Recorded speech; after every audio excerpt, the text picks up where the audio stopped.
Hello students, today we will discuss remaining part of fourth chapter, which is second phase of Indian national movement. Let's begin with the chapter. First of all, main objectives of assertive nationalist. तो main M क्या था assertive nationalist का? The main objective of the assertive nationalist was the immediate attainment of Swaraj. Independence चाहिए थी उन्हें immediate. उन्हें ये नहीं चाहिए था कि हमारी सेल्फ गवर्नमेंट हो ब्रिटिश रूल में. उन्हें सिर्फ ये चाहिए था कि हमें पूर्ण स्वराज मिल जाए, इंडिपेंडेंस मिल जाए. देन आता है मेथड्स ऑफ असर्टिव नेशनलिस्ट. उनके मेथड्स क्या थे इसको पाने के लिए? सबसे पहले स्वदेशी एंड बॉयकॉट. स्वदेशी मतलब कि जो चीज़ें हमारे इंडिया में बनी हैं उनको ही यूज़ करना instead of using the imported goods from other countries. Okay. And boycott करना. स्वदेशी और boycott are the two sides of a one coin. जैसे कि अगर हम अपनी विदेशी चीज़ों को मतलब बंद कर देंगे यूज़ करना, मतलब वो बॉयकॉट हो जाएगा. स्वदेशी चीज़ों के यूज़ करना और इम्पोर्टेड गुड्स जो हैं उनका बॉयकॉट कर देना. तो ये चीज़ थे, ये मेथड्स थे उनके स्वराज को पाने के लिए. इसी चीज़ को बताते हुए तिलक सेड व्हेन यू एक्सेप्ट स्वदेशी you must boycott foreign goods. उन्होंने बोला, बाल गंगाधर तिलक ने, कि अगर आप स्वदेशी को एक्सेप्ट करोगे तो आपको बॉयकॉट करने पड़ेगा फॉरेन गुड्स. तो वही चीज़ है कि एक सिक्के के दो पहलू, Swadeshi and boycott. Then third one, national education. A national scheme of education was planned which was to replace that of government controlled universities and colleges.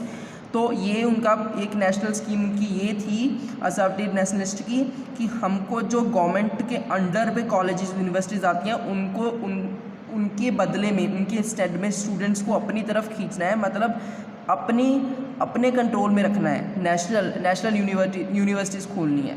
ठीक है. When the British government threaten to take disciplinary action against the students. जब उनको proper ध्यान नहीं मिल रहा था students को उस टाइम पे, the national leaders advocated national universities that were free from government control. तब नेशनल लीडर्स ने नेशनल यूनिवर्सिटीज़ खोलने का प्लान बनाया जो गवर्नमेंट कंट्रोल के बिल्कुल बाहर, मतलब जिस पे कोई भी कंट्रोल नहीं होगा गवर्नमेंट का. A large number of national colleges schools were establish in East Bengal. East Bengal में खोले गए कई सारे. Bengal national college was set up at Kolkata and Pachaiyappa national college at Chennai. In Punjab, the DAP movement made considerable effort in spreading education through various schools and colleges. Efforts were also made to give education a national orientation in the vernacular languages. तो अब education देने के लिए मातृभाषा का भी प्रयोग किया जाने लगा. ठीक है. ये 3 पॉइंट्स तो हो गए आपके मेथड्स के. देन आता है अचीवमेंट्स ऑफ असर्टिव नेशनलिस्ट. अब क्या क्या अचीवमेंट्स उन्होंने की? These leaders were able to inculcate national pride by extolling India's past. Tilak revived the Ganpati and Shivaji festival to arouse national sentiments through his writings in Mahabharata and Kesari. Tilak preached nationalism. तो उस time पे क्या हुआ कि लोगों में religious sentiments, देशभक्ति भावना जगाने के लिए तिलक जी ने गणपति और शिवाजी फेस्टिवल को दोबारा से शुरू किया. उन्होंने अपनी राइटिंग्स के साथ लोगों के बीच देशभक्ति लाने का भी काम किया. कौन सी राइटिंग्स? महारथा एंड केसरी तिलक है. याद रखनी है आप दोनों को, दोनों चीज़ें याद रखनी है, पेपर में पूछी जा सकती हैं शॉर्ट क्वेश्चंस में. देन आता है they gave new slogans to the Indian national movements like non cooperation, passive resistance, mass education and self reliance. ठीक है. तो ये नारे भी दिए उन्होंने इंडिया के लोगों को. Then they spoke, wrote and edited newspaper in vernacular language and thus succeeded in conveying their message to a large number of people. उन्होंने क्या किया असर्टिव नेशनलिस्ट ने कि उन्होंने जितनी भी स्पीचेस दी, जितनी भी राइटिंग्स लिखी न्यूज़पेपर्स में, वो सारी मातृभाषा में लिखी, वर्नाकुलर लैंग्वेजेस में लिखी, ताकि लोगों को कोई भी परेशानी ना हो सके और जो मैसेज वो पहुंचाना चाहते हैं वो ठीक ढंग से लोगों तक पहुंच सके. Through his writings and speechings, they infused in the Indian the spirit of active nationalism. It was their efforts that produced a class of revolutionary willing to sacrifice their lives and property for the sake of the country. तो अपनी writings और speeches के साथ उन्होंने लोगों के मन में, इंडिया के लोगों के मन में देशभक्ति की भावना को जगाया. उनके एफर्ट से ये हुआ कि कई सारे क्रांतिकारी अपनी लाइफ देश के लिए सेक्रीफाइस करने के लिए तैयार हो गए. अपनी लाइफ, अपनी प्रॉपर्टी, सब कुछ देश के लिए सेक्रीफाइस करने के लिए तैयार हो गए. Then self reliance was promoted by setting up swadeshi stores that sold Indian made goods. Jamshedji Tata established iron and steel. अब क्या हुआ कि अपने आप को आत्मनिर्भर बनाने के लिए स्वदेशी स्टोर्स खोले गए ताकि जो लोग हैं वो इंडिया से ही गुड्स खरीदें, बाहर के इंपोर्टेड गुड्स ना खरीदें. जैसे जमशेदजी चाचा जी ने आयरन और स्टील इंडस्ट्री खोली, ठीक है, बंगाल केमिकल वर्क्स खुली उस टाइम पे, एंड इवन रविंद्रनाथ टैगोर ने स्वदेशी भंडार भी खोला. ठीक है, तो ये कुछ एग्जाम्पल्स हैं सेल्फ रिलायंस के. Then they declared that what India needed was total freedom from foreign rule. तो उन्होंने ये डिक्लेयर किया कि इंडिया को फॉरेन रूल से टोटली फ्रीडम चाहिए. ठीक है. Then many new educational institutions were set up during the Swadeshi movement. बहुत सारे एजुकेशनल इंस्टीट्यूशंस भी खुले उस टाइम पे. ठीक है, in order to improve the study quality and so that the students can gain education in vernacular languages. ठीक है. Then आता है the movement which had started from Bengal soon spread to other parts of the country. स्वदेशी and boycotts of foreign goods assumed all India character. तो ये जो movement थी स्वदेशी और बॉयकॉट की, ये बंगाल से शुरू हुई. ठीक है, और धीरे धीरे ये क्या हुई, सारे इंडिया में फैल गई. It was because of the efforts and sacrifices made by assertive leaders that the partition of Bengal was annulled in 1911. This gave fresh self-confidence to Indian nationalists. तो ये assertive nationalist leaders के efforts ही थे जिसकी वजह से जो क्या हुआ कि बंगाल का जो पार्टीशन है उसको दोबारा से अलग ढंग से किया गया on the basis of languages, not on the basis of religion. Okay. Then आता है leaders of assertive nationalism. Leaders कौन कौन थे? सबसे पहले हम पढ़ेंगे बाल गंगाधर तिलक के बारे में. आपको ये जो चीज़ है ना, ये पैराग्राफ, इसमें आपको उसकी अर्ली लाइफ के बारे में पता लगेगा. तो इसमें से कोई भी 4 लाइनें, पहले तो उसका जन्म, ठीक है, और उसकी थोड़ी बहुत ही एजुकेशन, वो पता होना चाहिए आपको, ताकि जब कोई भी क्वेश्चन आए, जब आप स्टार्ट करो तो आप उसके बारे में थोड़ा सा जानते हो और आप इससे आपके थोड़े नंबर भी इंक्रीज़ होंगे. देन हम इनके कॉन्ट्रीब्यूशंस के बारे में बात करेंगे. Demand for swaraj. Tilak was the first to openly declare the demand for swaraj. Swaraj is my birth right, he said, and I shall have it. तो अब जो उन्होंने नारा दिया सबसे पहले एक स्वराज के लिए, इंडिपेंडेंस के लिए, कौन सा था वो? Swaraj is my birth right, swaraj मेरा जन्मसिद्ध अधिकार है और मैं इसे लेकर रहूँगा. Tilak was convinced that political rights could be achieved by aggressively demanding them. उनका ये मानना था कि जो पॉलिटिकल राइट, जो हमारे राइट्स हैं, वो हम अचीव कर सकते हैं जब हम एग्रेसिवली मांग करेंगे उनकी. His entry in the Indian political scene was marked by a shift from petitions to demand for political rights. He was the first nationalist leader who sought close contact with the masses with this objective and to inculcate courage, self-defense and patriotism. तो वो एक पहले ऐसे leader थे जो लोगों के बहुत ज़्यादा क्लोज थे. ठीक है, लोगों के बीच में करेज, साहस भरने के लिए, सेल्फ डिफेंस और देशभक्ति की भावना भरने के लिए उन्होंने क्या ऑर्गेनाइज़ किया? अखाड़ाज और लाठी क्लब्स, ताकि जो लोगों की फिजिकल क्षमता है वो बढ़ सकें. ठीक है. देन प्रीच नेशनलिज्म, राष्ट्रवाद की भावना को बढ़ावा दिया. In 1893 Tilak started using the traditional religious Ganpati festival to propagate nationalist ideas through songs and speeches.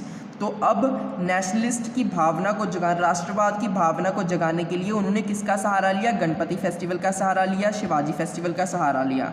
ठीक है, ताकि लोग एनकरेज हों, उनमें साहस बढ़े. He started 2 newspapers, Mahratta English and Kesari, जो हमने अभी पढ़ा कि उन्होंने 2 न्यूज़पेपर स्टार्ट किए, which soon become the mouth pieces of his ideas, जिसमें वो अपने आइडियाज़ को दर्शाते थे, लोगों तक अपने व्यूज़ को पहुंचाते थे. Through these newspapers he preached nationalism and taught the people to be courageous and self reliant. उन्होंने इस न्यूज़पेपर के ज़रिए लोगों तक राष्ट्रवाद की भावना को पहुंचाया और लोगों को ये सिखाया कि आपको सेल्फ आत्मनिर्भर बनना है और साहसी बनना है. He wrote 2 well known books, the Gita Rahasya and the Arctic home of the Vedas. ये भी आपको याद रखना है. अगर कोई भी लीडर के बारे में आप पढ़ रहे हो तो उसके बारे में थोड़ा बहुत आपको पता होना चाहिए. ठीक है, अगर उसने कोई बुक लिखी है तो उसके बारे में पता होना चाहिए. It's very important. देन आता है established home rule league. Tilak set up a home rule league at Pune in 1916 to attain self government within the British empire by constitutional means. तो उन्होंने एक होम रूल लीग स्टार्ट की self government पाने के लिए किसके ज़रिए? कॉन्स्टिट्यूशनल मीन्स के ज़रिए, ठीक है। देन आता है बिपिन चंद्र पाल। अब बिपिन चंद्र पाल के कॉन्ट्रीब्यूशंस क्या थे, ठीक है। सबसे पहले रोल एज जर्नलिस्ट, पत्रकार की भूमिका। As a journalist he worked for Bengal Public Opinion, the Tribune and New India to propagate his brand of nationalism. उन्होंने भी जर्नलिस्ट के पत्रकार की तरह काम किया, कहाँ पे? बंगाल पब्लिक ओपिनियन, ट्रिब्यून और न्यू इंडिया में, ताकि वो भी राष्ट्रवाद की भावना को फैला सकें, स्प्रेड कर सकें। The British government found is writing CDDS, तो मतलब उन ब्रिटिश गवर्नमेंट ने ये पाया कि जो इनकी राइटिंग्स हैं वो हमारे खिलाफ हैं। उन्हें ये बोला गया कि आप अरबिंदो घोष के खिलाफ लिखो, पर उन्होंने रिफ्यूज़ कर दिया। On his refusal he was arrested and sentenced to 6 month imprisonment. तो उनके रिफ्यूज़ल के बाद उनको अरेस्ट कर लिया गया और उनको जेल में भेज दिया गया। देन आता है national education. Bipin Chandra wanted national education to be the basis of the freedom movement. It would arouse nationalistic passion and become an effective instrument of social progress. तो उन्होंने ये बोला कि national education is very important. इससे क्या होगा कि लोगों की जो सामाजिक डेवलपमेंट होगी वो होगा और लोगों के बीच जो राष्ट्रवादी भावना है वो भी बढ़ेगी। Then social and economic reforms. Bipin Chandra Pal wanted to remove social and economic evils from the society. For this he made the following efforts. अब वो चाहते थे कि जो evils चल रही हैं उस टाइम पे समाज में, वो evil भी ख़त्म हो जाए। He opposed the caste system and the rigid rule concerning interdining and intermixing. तो उन्होंने इस कहा कि कास्ट सिस्टम हमारे देश में नहीं होना चाहिए। He advocated widow remarriage. Window remarriage, जो विधवा है उनकी दोबारा मैरिज होनी चाहिए। Then educating women he believe was the most effective way of elevating their position. तो ये बोला कि अगर वुमेन की जो पोजीशन है उसको इम्प्रूव करना है, उसको ऊपर उठाना है, तो उनको एजुकेशन देनी बहुत ज़्यादा इम्पॉर्टेंट है। Then he stress the need to develop indigenous industries in the country. He praise the use of swadeshi and the boycott foreign goods to eradicate poverty and employment. तो उन्होंने बोला कि there is a need to develop industries in the country, मतलब industries बनाने की ज़रूरत है ताकि जो स्वदेशी और बॉयकॉट मूवमेंट है उसको बढ़ावा मिल सके और जो पॉवर्टी और अनएम्प्लॉयमेंट फैली हुई है हमारे इंडिया में वो दूर हो सके। Then to establish equality in the society he wanted to tax the rich more heavily than the poor. तो उन्होंने बोला कि इक्वालिटी बढ़ाने के लिए उतना ही टैक्स जो रिच लोग हैं उन पे ज़्यादा टैक्स लगाया जाए पुअर से, ठीक है। Then he demanded 48 hours of work in a week and increase in the wages. उन्होंने ये डिमांड किया कि एक वीक में 48 hours काम करने की होने चाहिए और सैलरी इंक्रीज़ होनी चाहिए, ठीक है। और उनकी डेथ कब हुई? 1932 में। देन आते हैं लाला लाजपत राय। अब इनके कॉन्ट्रीब्यूशंस क्या थे? सबसे पहले an educationist and a forceful writer, वो एक राइटर भी थे, ठीक है, एजुकेशनिस्ट भी थे। When he was in USA he started a monthly magazine Young India to spread the message of the right to India to attain swaraj. जब वो USA में थे तो उन्होंने एक मैगजीन स्टार्ट की। कौन सी मैगजीन थी? जो यंग इंडिया। वो ये चाहते थे कि जो स्वराज पाने का, इंडिपेंडेंस पाने का जो मैसेज है वो सब तक पहुँचे। His publications included the call to Young India, England step to India and the political future of India. दो के नाम याद रखने हैं। Then Lala Lajpat Rai founded Punjabi Vande Mataram and People. He also wrote a book called National Education that called for reform of the prevalent education system. उन्होंने एक book भी लिखी नेशनल एजुकेशन की इम्पोर्टेंस पे, ठीक है। Then आता है social reformer. Lajpat Rai was associated with the Arya Samaj movement. Arya Samaj movement से बिलोंग करते थे वो। तो उन्होंने क्या किया, जो DAV कॉलेज एक्सपैंड हुआ उस टाइम पे, उनकी एफर्ट्स भी थे उसमें बहुत ज़्यादा, ठीक है। और उन्होंने अनाथ आश्रम ओपन किए, हॉस्पिटल्स ओपन किए, स्कूल्स ओपन किए उस टाइम पे। Then political work outside India.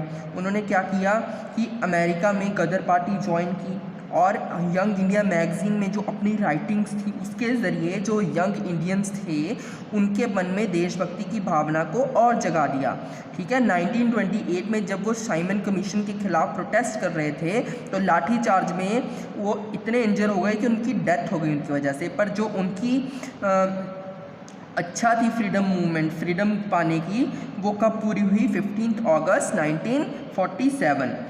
So thank you students for today.